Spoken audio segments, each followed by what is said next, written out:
Maraknya aksi pencurian meteran banyu yang tengah terjadi di Banjarmasin akhir-akhir ini mendapat perhatian serius dari Satreskrim Polresta Banjarmasin.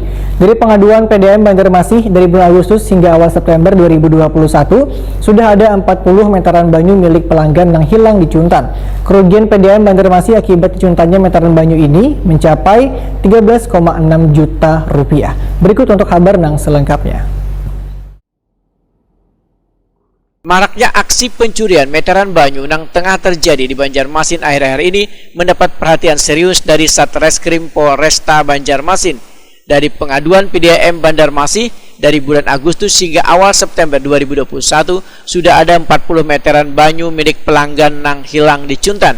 Kerugian PDAM Banjarmasin akibat dicuntannya meter banyu ini mencapai 13,6 juta rupiah, di mana angka itu didapat dari harga satuan meter banyu berkisar Rp340.000 seunitnya. Demikian diberitakan Kapolresta Banjarmasin Kombes Polisi Rahmat Hendrawan bahwa Takuni Prima TV usai melakukan pemusnahan barang bukti narkotika di gedung Satreskrim Narkoba Polresta Banjarmasin Jalan Ayani Pol 4 Banjarmasin Timur jelang tengah hari Rabu 8 September 2021. Menurut Rahmat Hendrawan, dari hasil rekaman CCTV yang dibagikan pihak PDAM Banjarmasin, terlihat pelaku melakukan aksinya wayah malam hari.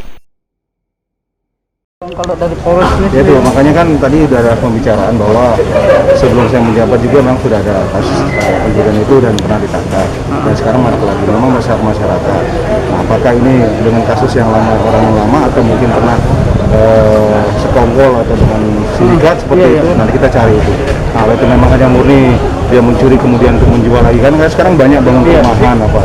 Itu memang kita nanti tidak lanjutin lah. PDAM sudah ada melapor juga dan ke informasinya sudah.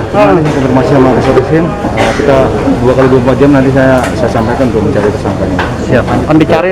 Rahmat Hendrawan pun memberikan batas waktu pada jajaran Satreskrim Polresta Banjarmasin 2x24 jam untuk menyelesaikan permasalahan yang meresahkan warga Kota Seribu Sungai ini.